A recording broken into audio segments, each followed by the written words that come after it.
ওয়ালাইকুম আসসালাম। হ্যাঁ ভালো আছি, তুমি কেমন আছো? হ্যাঁ ভালো আছো না?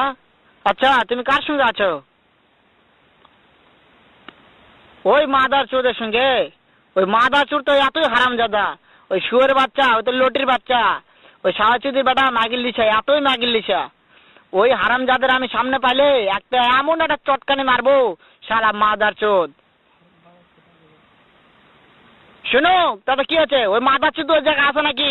ও আমার কথা সব শুনতেছে। ওই সাওয়াচুদির বেটাকে শুনে শুনে আমি বেশি বলবো। শুয়োরের বাচ্চা, শুয়োরের বাচ্চাকে আমি একটা এমন একটা চটকানি মারবো, শালা শুয়োরের বাচ্চা, লটির বাচ্চা।